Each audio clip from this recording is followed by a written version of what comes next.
Hello, everyone. Welcome. So happy you're joining us this week again.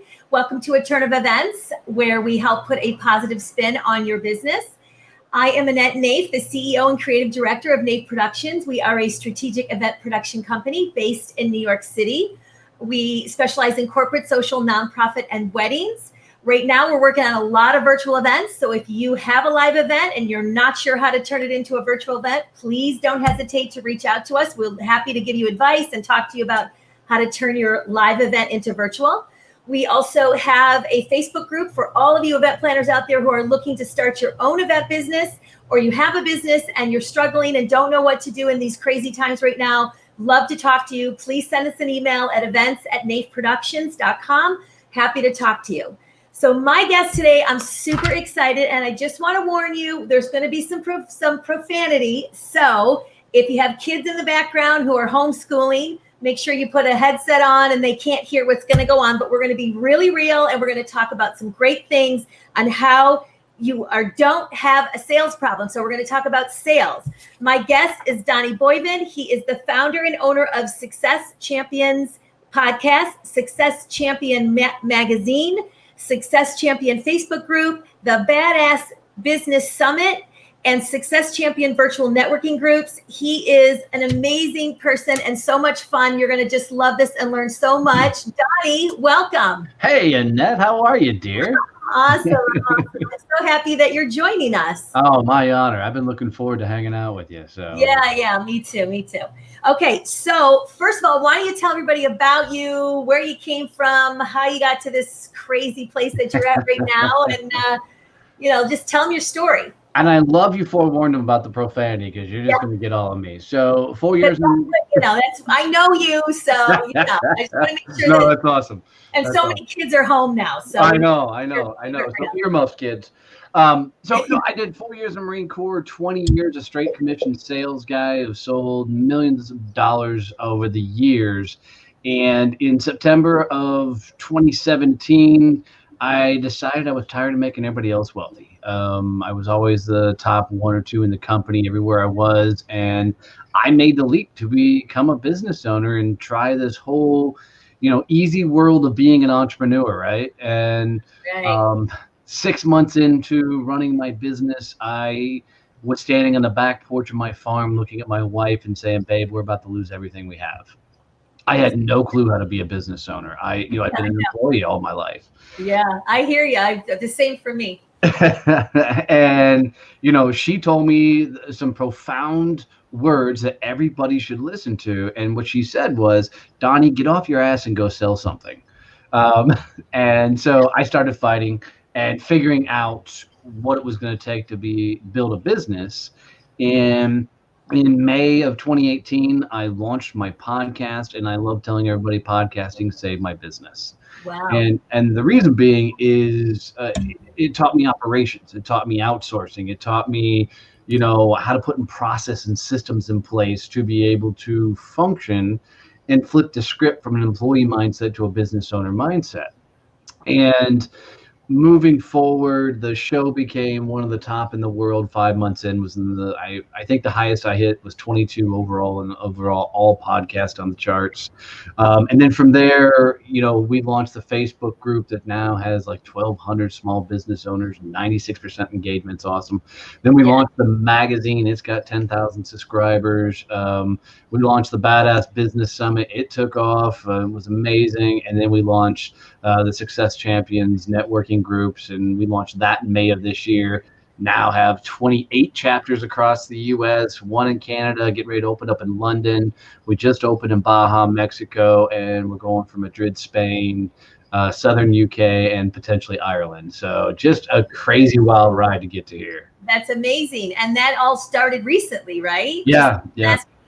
See, I mean, it can take off and go crazy. I started my business 10 years ago. And like you, I had no idea. I know how to do events. I've been doing that for 30 years, but I didn't know how to run this business. I had no idea how to price myself. How do I talk to the clients? What forms do I give them? Sales, right? So I didn't know how to do sales. It was what is, I didn't want to be sleazy. I'm a very natural kind of a person. I am what I am. And, there's no, it is what it is, everybody knows how I am. So I don't hold back on things. And sometimes that's not good. But for the most part, I'm a very honest person. So, but it was hard. I was in tears the first year. I had nobody to help me because nobody wanted to help. And I think it's a little different now. And that's why I help entrepreneurs, event planners and things, because I want to help them. I don't want them to struggle. I want them to be able to be successful.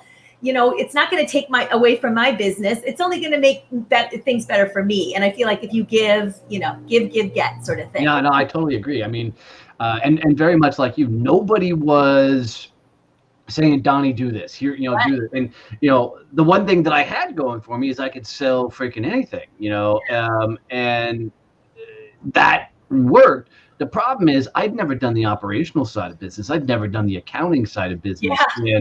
And, so I'd go sell something cool. Right. I would deliver, they'd get what they needed. And then I would have nothing behind it because I was trying to figure out the operations and the accounting. Right. And so what I decided, right around that same 6-month mark was I'm just going to document this journey. Because nobody was saying, Donnie, do this. Donnie, figure out this. Nobody was telling me to move. So I'm like, look, I'm going to try and leave a bread trail for everybody else who's coming behind me. Totally agree. I started, sharing the good, the bad, the ugly. Sometimes they're really ugly. Sometimes they're really great. Yeah. And I think people love that authentic style message of me sharing it all. And that's, really how we created all the champions that seem to follow us now. Just by sharing our truths. Yeah, it's the same with me. It's the same. So if you guys have any questions, please ask them. Donnie's gonna, lay it all out here. So make sure you get your questions in. All right. So we're talking about sales. What is sales? So here's a funny thing is everybody thinks they have a sales problem. And the truth is nobody has a sales problem. Here's why. Sales is the final conversation where somebody can say yes or no to you. Okay. Mm-hmm. Everything else is business development. Right. And to prove the point is most times people are like, man, if I could just sit across from them, we'll do business together, right? I'll land that event or I will get the deal done or we'll have a great conversation. The problem is people can't get in front of enough people to have those conversations because they don't want to do the work it takes to actually get those conversations lined up. Right. So I always look at it this way, if you're not doing the day-to-day activities that it takes to get to the conversations, that's where you're losing. And most people, as they're trying to figure it out, is that's the real work. That's not the stuff they want to do. They just want to have the final conversation. And so give us an example of the day-to-day. So, we have 10 people on the team now, and it is a requirement, no matter what level you're at within our company, you do 10 reach outs every day. 10 reach outs that can say, people can say yes to your products, yes or no, to your products and service. And, we don't care whether they're doing it via text, LinkedIn, Facebook, whatever platform, but it's 10 reach outs every day. And what we find is getting those conversations just started leads to a lot more further sales conversations. Now, I don't expect every employee in my company to have that final sales conversation. Right. They're helping open those doors so I can usually step in or one of my other teammates can step in and have that final sales conversation. But the simplest thing anybody in this world can do is go on whatever platform you're on and do 10 reach outs to people specifically who can say yes or no to you. Right. And it's a game changer. And I think obviously when you say platforms, it's, the social media platforms, and then also you want to go where those people are, right? Yeah. But it's also text messages, it's email, a lot of people back when the world was completely open, I'm in Texas and everything is open. But back when the whole world was open, all the networking events and everything were going on, people would collect all these business cards and they would, take those business cards, get back to their office, and those cards would sit on their freaking desk. Yeah. And then they would do nothing of it. And then when they did think about they should do something with it, They just played bingo or blackjack and moved the cards from one side of the desk to the other, and they felt like they were doing something. Yeah, you have to follow up. Follow up is Yep. everything. And so if you're reaching out to these 10 people, how many times do you reach back to them? I'm a one-trick pony with everything. Yeah, You are? yeah. So two things that people don't understand is like a platform like LinkedIn. And I would challenge that 80% of the people on LinkedIn were guilt tripped into being on LinkedIn. Yeah. Somebody says, you are in corporate America, you got to have a LinkedIn profile. So they set it up one time and they've never gone back to look at it. Right. So what we always tell everybody is make 10 first moves. And if you're doing it every day, it doesn't matter if they come back to you. Yeah. Because you're always taking actions. And some days you'll win big and you find yourself in 20 or 30, ongoing conversations. You're like, holy crap, how do I keep up with all this? And other days it's like a desert, nobody's responding to anything else. But that's why the 10 is such a magic number, because it keeps you moving forward and reaching out and getting those conversations started. And consistency. I mean, I say this on every call, every one of these that I do, it's to be consistent, that's super important. Yeah. I hate the phrase massive action, and a lot of people throw it out there. And to me, massive action is burnout, because, when somebody like Tony Robbins says, take massive action, they're really telling people to make a move right in that moment. So for some people, a massive action might be stepping on the stage for the first time. Massive action might be a cold call for the first time, right? But and that's what they're really saying when they say it. But what most people hear when somebody says massive action is work your ass off. Yeah. And if work your ass off was the answer, then every blue collar guy and gal across the world would be the most wealthy individuals on the planet. Right? It's not just hard work. Right? It's consistency in doing the right damn thing on a regular basis.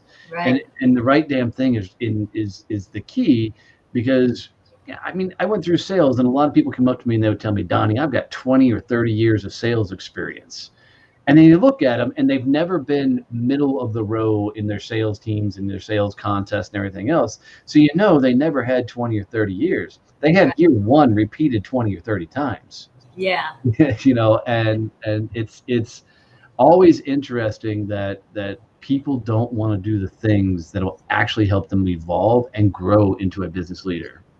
Yeah, it's definitely a lot of work. And when you're like yourself doing all kinds of different things, you've got to, you're juggling it, but it can be done. People are doing it. You and I are doing all different kinds of stuff. So it can be done. And also having, a team to help. When you first starting, that's a question I want to ask you. When you're first starting out, like I know when I first started and I hear sales, I noticed that all I did was I would go to networking groups. They would ask what I did, and I mostly want to be interested in what they do. And I think that's super important, is like be interested in the other person, because everyone loves to talk about themselves. Yep. So be interested in what they do. And then they're going to ask, because that's a natural thing when you're at a networking group or you're on a Zoom or whatever, and they're going to ask what you do. And I would just say, I'm an event producer, and what kind of events do you do? And I say what I do. I've never been one to be really salesy. And then usually the people that are standing around me will sell for me, because they've never seen my events, but they think I'm fantastic. And because I'm confident. If you're confident and you come across as being confident, that's sales right there to me. I mean, I feel like just being myself and just showing that I'm confident about what I do, it comes across like, oh, I want to work with her. She seems fun, or she knows what she's doing. So I just found out that just being myself, I mean, I'm lucky to have that sort of personality, but if you don't have that kind of personality, you kind of probably need some skills there. So yeah, I love this. And let's dance with confidence really quick. Confidence isn't a thing, and let me explain.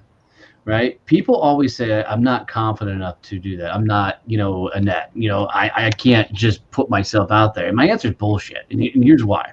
Because there's some things in your life that you are the best at doing, period. Whether it's cooking dinner, whether it's, doing the laundry, whether it's mowing the yard, whatever it is, you're damn good. You're confident in your abilities to get that thing done. You have confidence. Anytime that you don't feel like you have confidence, it's not lack of confidence, it's lack of damn experience. Right. You haven't been in the situation enough time to figure out how to be natural in that moment. So true. You So know, true. and it's like the first time somebody asked you what you did, I'm sure you stumbled and it came out clunky and you fumbled over your words, but you didn't go home and climb under the blanket and never go back out again. I You know, went right? to another event and another Yeah. event, and It's the same with this show. So I, started it scared to death. I still get little butterflies before I start, which is so funny because, I'm just talking with my friends here and we're right. trying to help people. That's what I'm trying to do.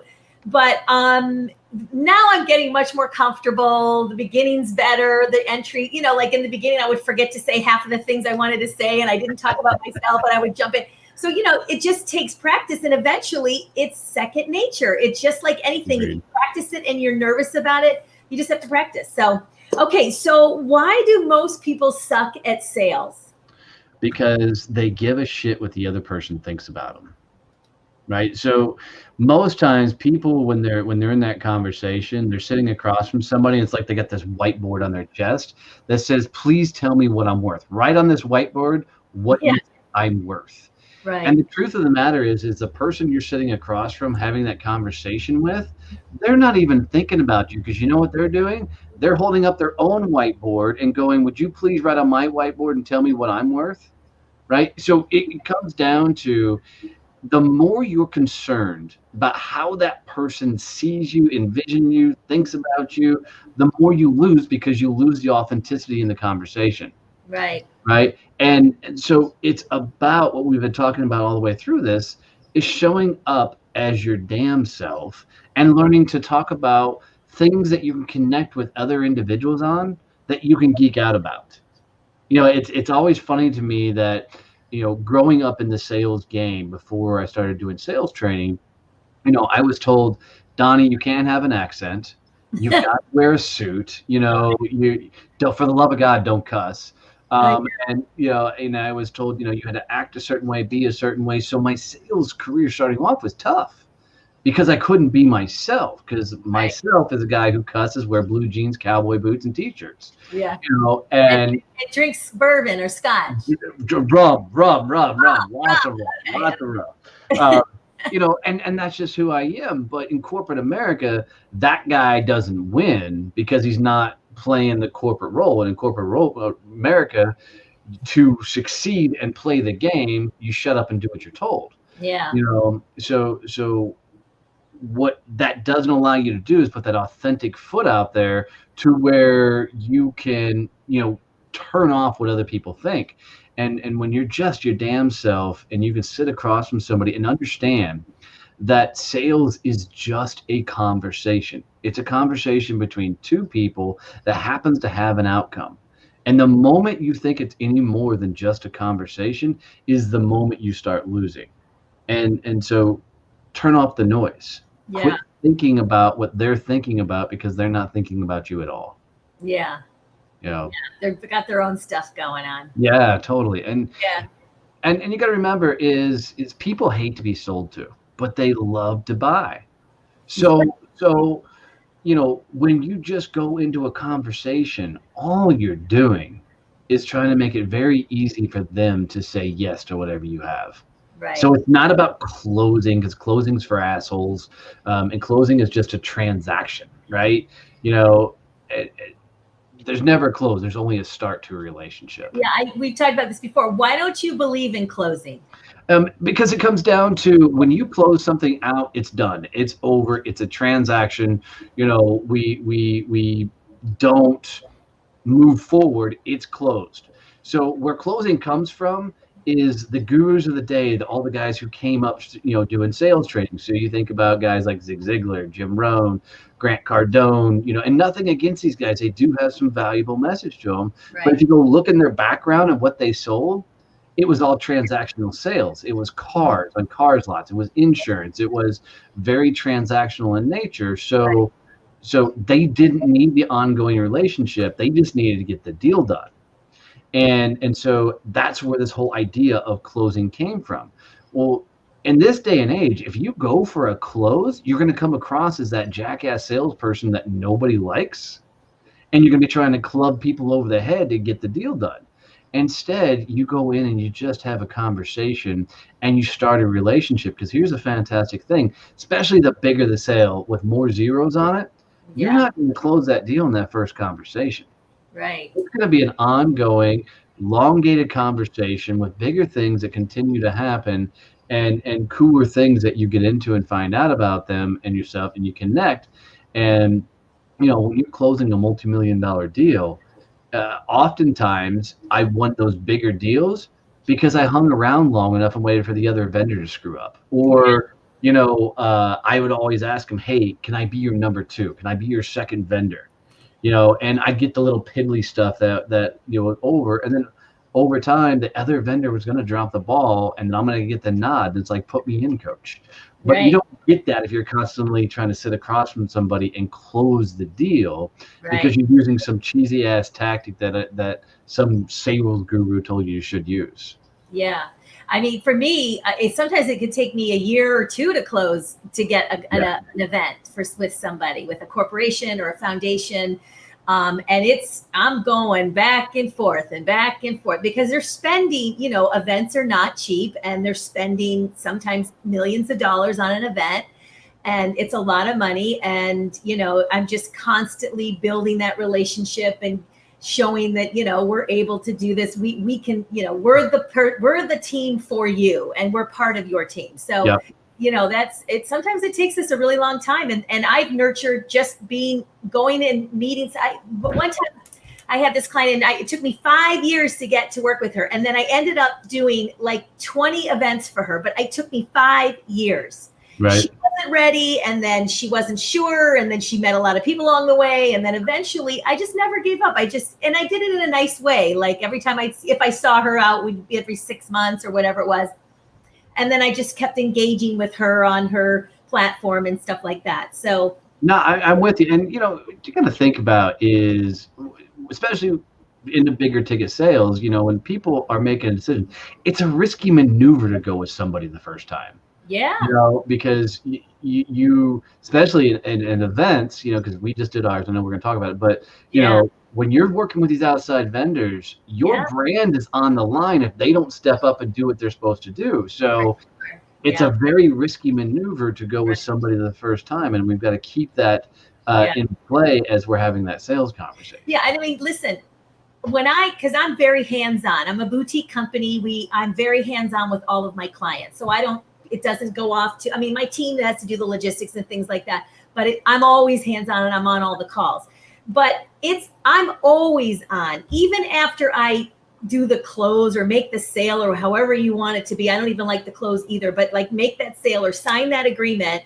I'm still on. Like halfway through, if I drop the ball, they're going to remember that, and they're not going to want to work with me again.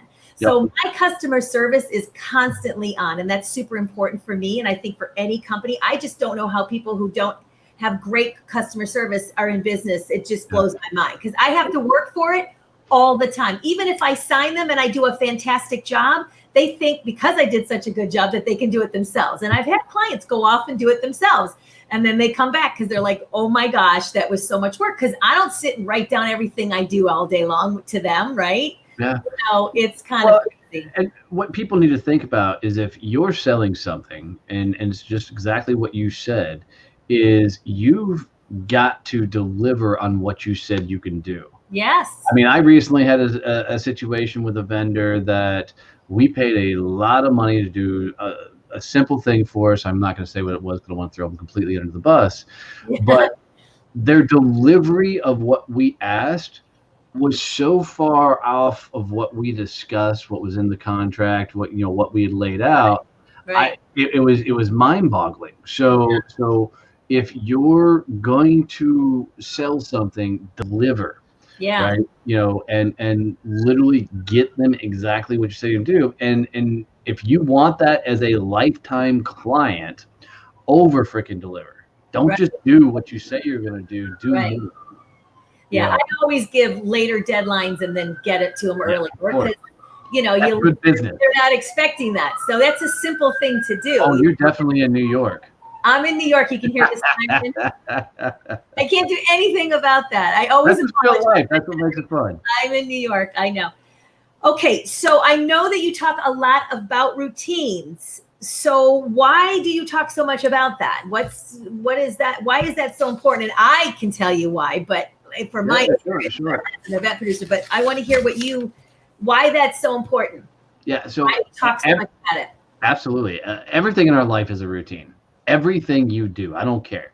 The way you wake up, the way you go to the bathroom, the way you eat, the way you do social media, everything's a routine. Problem is that for a lot of people, they're the wrong damn routines. Yeah. The way you start the day for your business, the way you do your outreaches. And a lot of times if people look at their business and what they're doing, they're just all over the damn map. They're not doing the proper routine. So what I know for me is I'm a morning person. Always been a morning person. My wife, the exact opposite, man. Yeah, I'm not either. Yeah. But I know I've got to do the most difficult things first. Yeah. What's not my tendency to do a lot of the difficult things first. So early in my business, I found things like doing business development and whatnot at the end of the day when I was tired and exhausted. And so my outreaches weren't good. So, but since I was a morning person, I run a full working farm, in addition to running all these businesses, it required me to figure out an entire routine that would allow me to win. So, every morning I'm up at 4:00, I work out, I read a book, I do journaling, then I go take care of the farm animals. And that's 2 hours all in, to do all of that. And it allows me to get into the office by 7:00 and start getting, the day set up. And that first move, 7:00 every morning, is my 10 reach outs. And I've had to make that a routine to get it done because, as anybody knows, once your meetings start, there's no reach out, there's no business development. You're putting out fires 24/7, right?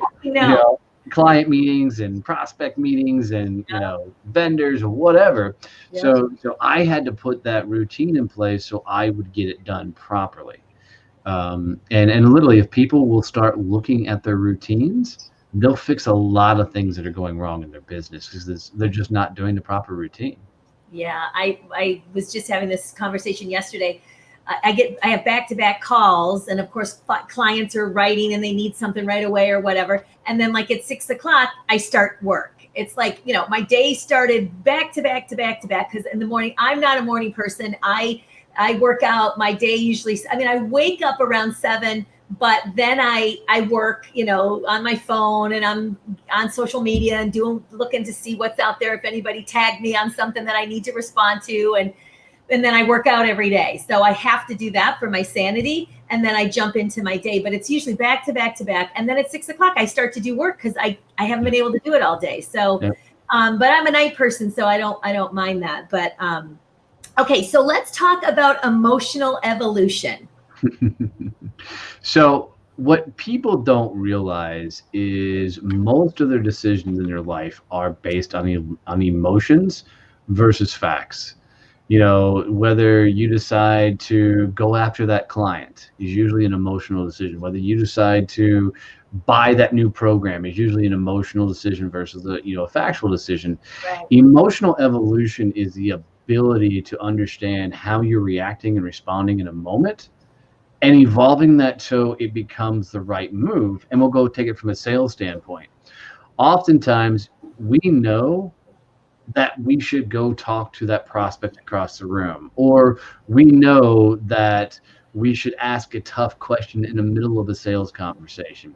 There's all these things we're going, but emotionally, we start thinking about the thoughts going through our head. We start thinking about what they're going to think about us, and we emotionally start kicking our own ass versus just stepping forward. So to emotionally evolve, you have to literally step in the game. She is really good at catching my quotes. Well done. Yeah. Keep it up. Keep it up. Gabby's the best. She's amazing. She's amazing. Yeah. So, but what it really comes down to is who you are right now is not the person you need to become to get where you need to go.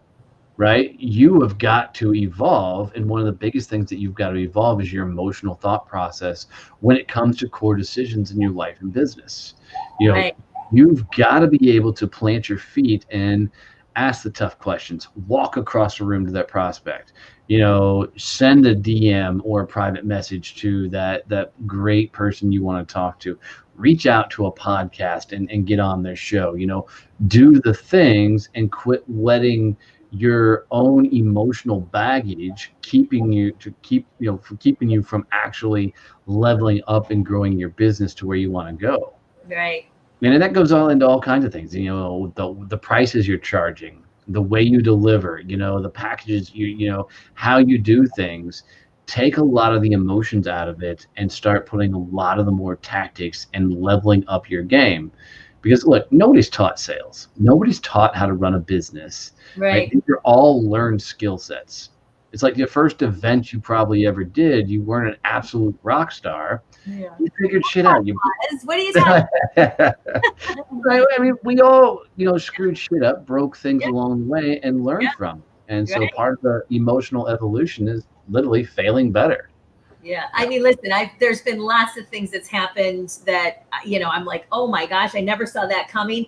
But, it's really what sets you apart from others is knowing how to fix it. So Yeah. I always say, I'm not an event planner, I'm a problem solver, because it seems like we're always solving problems, whether it's, the setup's wrong, the lighting's wrong, whatever it is. So it's definitely a challenge, but I like that there's a lot of emotion behind, having a business and having conversations. When I first, we were talking about when I first started the business, and nobody would help me, and we were scared, we didn't know what to do. I went to this, it was like 9 months in, and I just couldn't get anybody to help me. I went up to other event planners that were successful and super successful in the business. And I thought, I'll pay you. Like they didn't want to help me.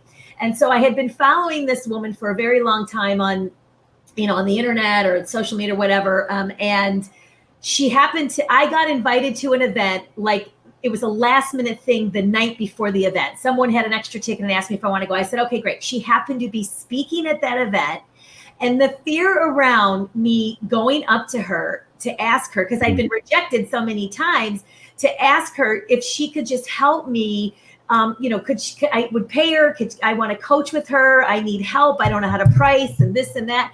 And she sat down with me for like 30 minutes and we had a ball, and it changed my life. But I was so nervous because I was, again, I thought I was going to be rejected again. So, but I did, and it changed my life. And the worst thing that can happen is they say no and you feel bad for a minute, but you'll forget about it within a week or whatever. I love this. And 2 takeaways I want people to really dive in here. One, if you're ever on stage, understand that there are people in that crowd that all they want to do is just say hi.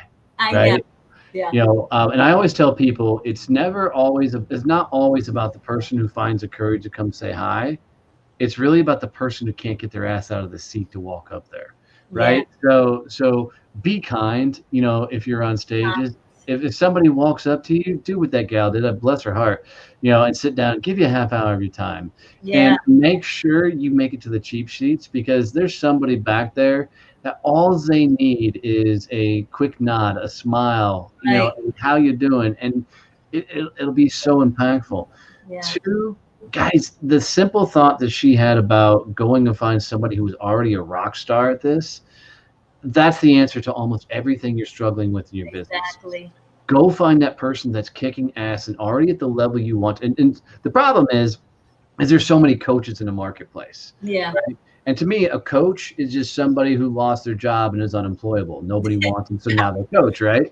Right. So stay away from the coaches that are coaching in those arenas, and go find the people that are actually doing and accomplishing what you're doing. Because that's how I found sales success. Is I'd always go find the top guy in the company that I worked for, and like, okay, how did you get here? And then I would duplicate it, and then I would just do better than they did. Right.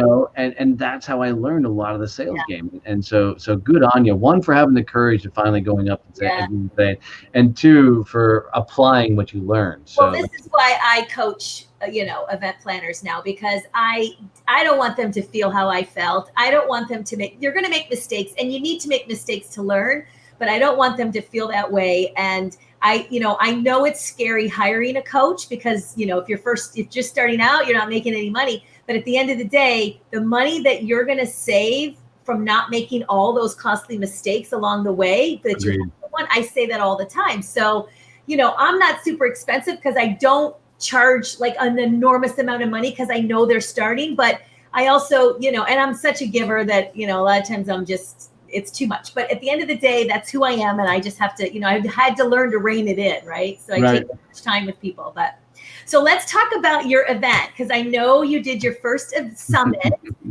recently, like a few months ago. And let's talk about that. So because of the success of the Facebook group, I'll tell you how we got there. Then we'll talk about what happened at the event. Yeah. So after the success of the podcast, we launched the Success Champions Networking Group. And, I was doing a lot of live sessions during that time. And during one of the live sessions, the gals goes, "Hey, there's a speaking engagement down in South Texas. Would you go speak at this event?" And I'm like, "Cool, send me the information." And a couple of people watching the live were like, "Hey, if you're going to go speak somewhere, let's all go down. We'll just make it this whole Success Champions thing," which ultimately led to, if we're going to all meet somewhere, why don't we do an event where we can all just meet and it's a whole Success Champions thing? So that's how the Badass Business Summit was formed. And it was originally slated to happen in April of this year. Well, we know what happened, March, April, May, and the whole world shut down. So, we had to postpone the event till September.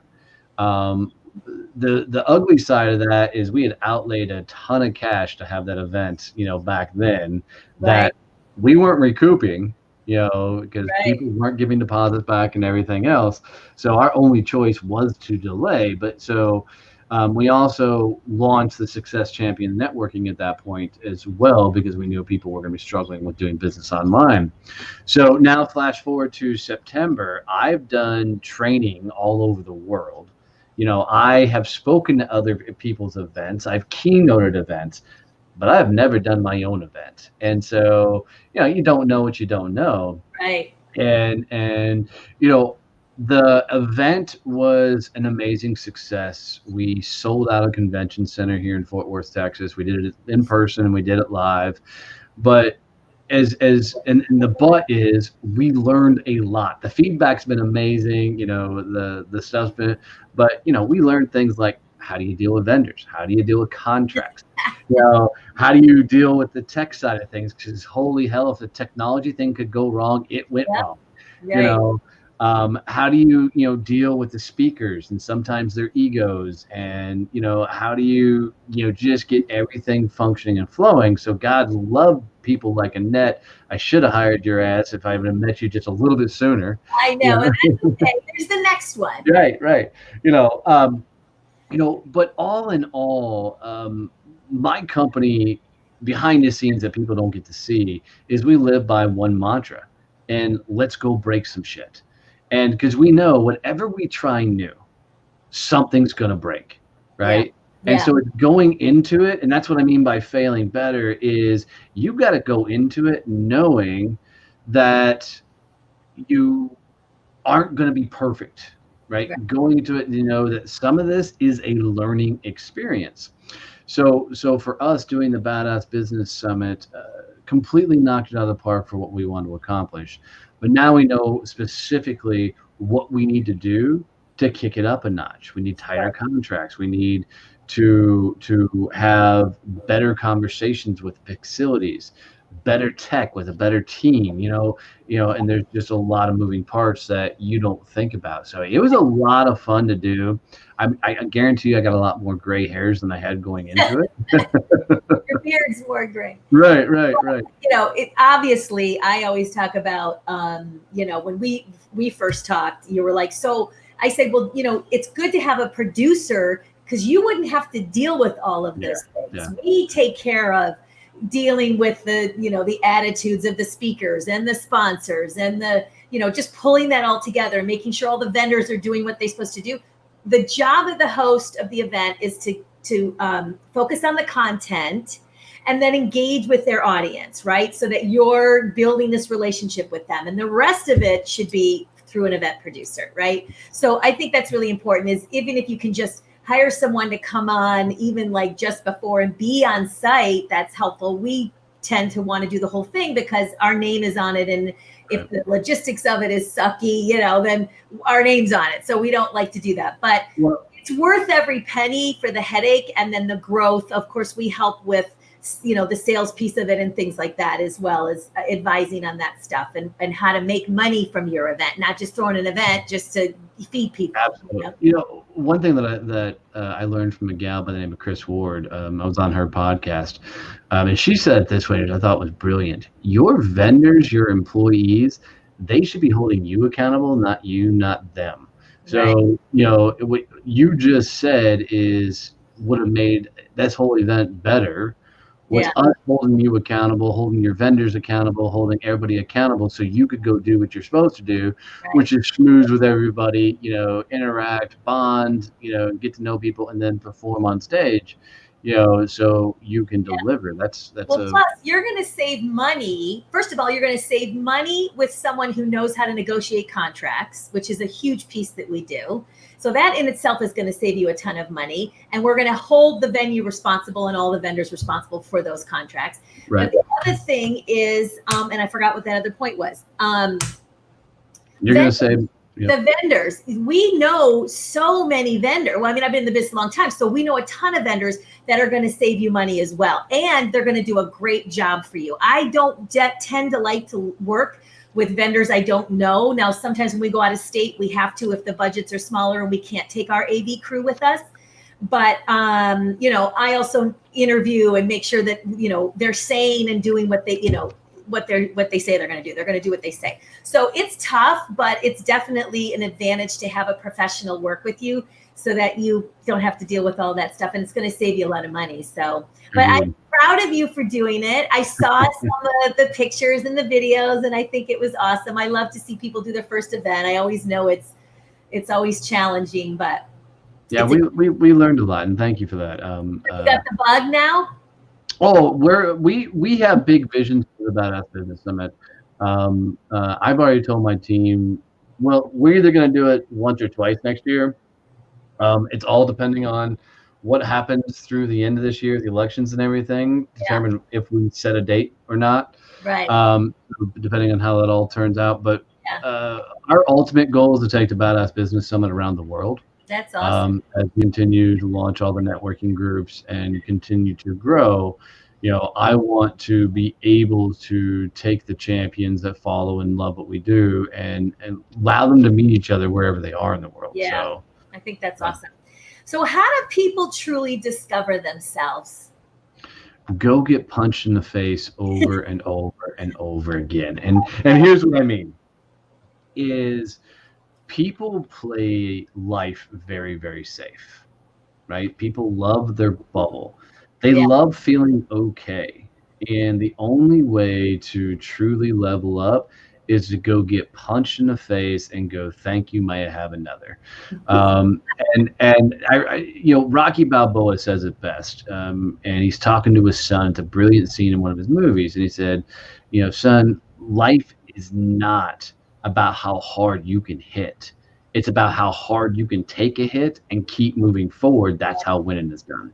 But problem is most people aren't taking the hits, right? They're doing, well, if you're running a business, they're doing the same shit they did when they were an employee of a business. Yeah. Right. Or if they are, an employee of something, they're only doing what they're told versus pushing the envelope and showing what they're capable of. Right. They're not doing enough of the really good things that's going to get them moving forward. And that's how you evolve as a person. Going back to emotional evolution is if things aren't breaking and there's not some sort of chaos in your business, then you are playing it too damn safe. Because, it's like going back to the summit. When we did the summit, we knew shit was going to break. Yeah. And we knew that we just had to continue to move forward and get punched in the face over and over again, and then learn from it, which goes back to what she put up there earlier, which is, you got to fail better. Yeah. And fail again. Yeah, no, it's so true. It's so true. So why did you name your company Success Champion? So there's a movie called Troy starring Brad Pitt. Okay. And the opening scene of this movie is brilliant. So you got two armies standing in the middle of a field, right? And they're getting ready to have this massive war. And the kings come to the center and they're like, look, we can kill all of our men, or you pick your best, I'll pick my best. Whoever wins that battle wins the whole war. They both agree. So the one king calls his guy, and this WWE, wrestling monster of a dude comes out, and he's screaming and hollering. Well, they flash forward here, and the king goes, go get Brad Pitt, which I think his name's Achilles in the movie. And, they flash forward, and Brad Pitt's laying in a brothel, drunk as hell. And this is the guy who's supposed to, stand up for the entire army. Yeah. So Brad comes out, and, King looks at him and goes, my God, you're supposed to be representing my company or my country, and you're drunk. And Brad's like, don't worry about it. Scenes flash forwards. Brad grabs his freaking javelin. The two guys meet the center field. Brad jumps, turns, stabs the guy through the freaking neck. Guy dies. War's over. Brad won the whole thing. The king chose Brad to be the champion. And my question through life for everybody is, when have you become the champion of you? When have you chosen yourself to find success? And I believe everybody should be the champion of their own success. So when I became a success champion, that's what it is. You should be your own success champion. And I grew up in the world of reading books and going to conferences and bettering myself. And I always looked up to these guys because I felt like they were carving a trail for other people to follow.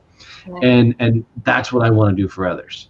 I don't want to be just the guy on the stage that says, here's how you find success.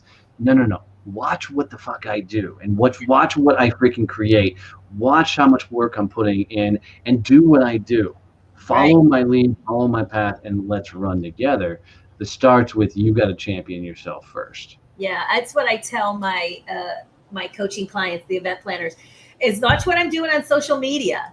It doesn't look like just watch what I'm doing and just follow what I'm doing. That's you're definitely New York girl. You got the hands going, knocking mics over. I'm also I'm a lot of nationalities going on here.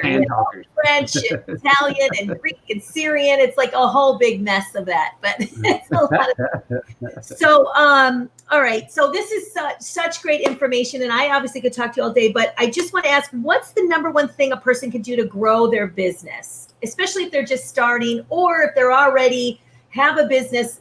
What's some good advice on growing the business? Take to the next level. Yeah, I think where people screw up is they don't have a vision that others want to help them create. There's a lot of talk about having a why, and for me, a why is just too selfish in nature. Mm-hmm. Nothing against Simon Sinek and his entire thought process, but for me, I want a vision of how are you changing the world? How are you doing? And even if that world's just your small portion of it. Sure. When we launched Success Champions, the idea was, can I lead the path, and can others help champion this mission all along the way and help me lift it up and go bigger with it? So champions are all around the world, to give it a prime example, bought in this idea that we can help each other and grow bigger and help each other become our own success champions. And people are coming in, they're launching chapters underneath the Success Champions brand, and they're helping us grow this entire business, which is funneling our message going bigger and louder everywhere. People are inviting us onto their podcasts because they believe in what we're doing and they want to hear the story and do more. So when you have a vision that other people want to help you build, your business starts to take off and just go bigger and bigger and bigger, because more people want to be a part of that vision. Right. But most people don't know what they're going to do tomorrow, let alone try and create a vision of something that other people want to help them create. So that's, I mean, that literally, you get that right and everything else will fall in line over time. Right, right. And even if you're just starting out, it's the same advice, right? Yep, absolutely, absolutely. And then the other thing I would do is realize that you as an individual, if you're just starting out, are not scalable. And what I mean by that is if you're the only person that can do it, that is not a scalable business. Outsource quickly and get the things you suck at off your plate very, very, very fast. And people look at me often, they're like, well, what if I can't afford to outsource?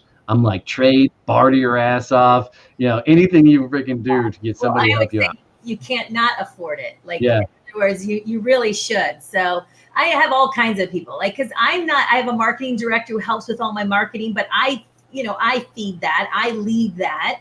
But at the end of the day, and then I have Kathy who helps me do, this whole program is a whole nother thing in itself. And then I have my Facebook group, which I'm starting, and it's funny because, I have a lot of fear around that because it's a ton of work and I have to keep engaging and I have to give. So, I haven't opened it yet. Like, it's literally sitting there. I have people ready to go, and I'm getting myself ready to do that because there's a lot of engagement that I want to do. So I want to make sure that it's not just a Facebook group that's sitting there. But you do a great job with your Facebook group. And why don't you talk about that a little bit? Because I'm in it and I love it. And I think you do a great job at keeping people engaged, and everyone is engaged in there, which is great. So what's the secret around that? And tell them about the Facebook group so that they can join us. Yeah. So the name of the Facebook group is Success Champion. So you can find it really, really easy. But for me, it comes down to have a successful group, give a shit about the people, and then create a community where they can all hang out and geek out on the same thing.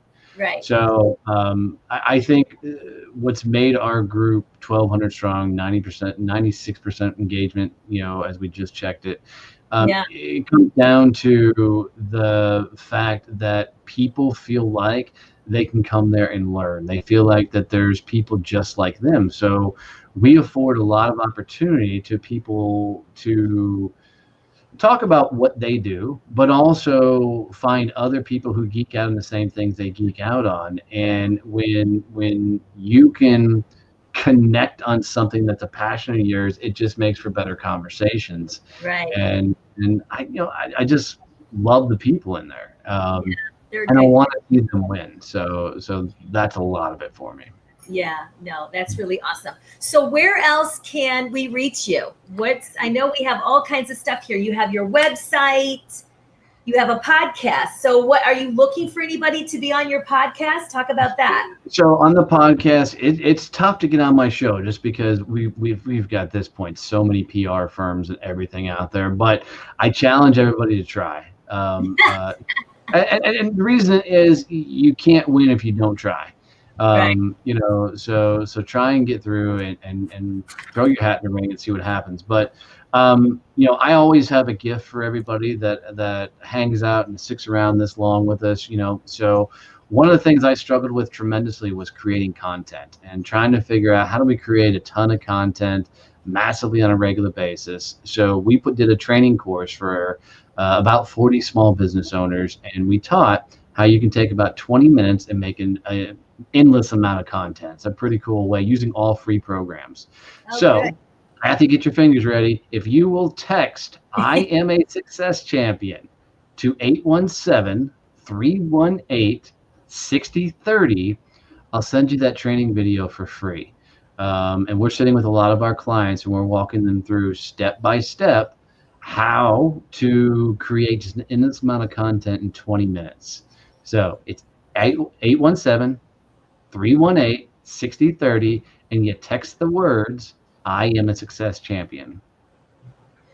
Excellent. Kathy, how fast your fingers on that one? Look at her go. Look at her go. I'm a success champion. All together, right? I am a success. You can put the gaps in there just like that. It's fine.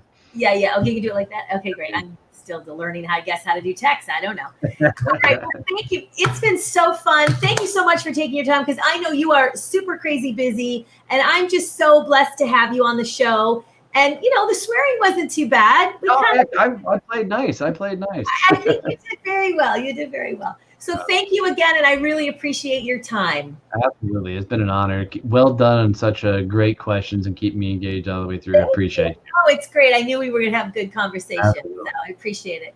All right, everyone. So thank you so much for joining us, and we'll be here next week. Take care.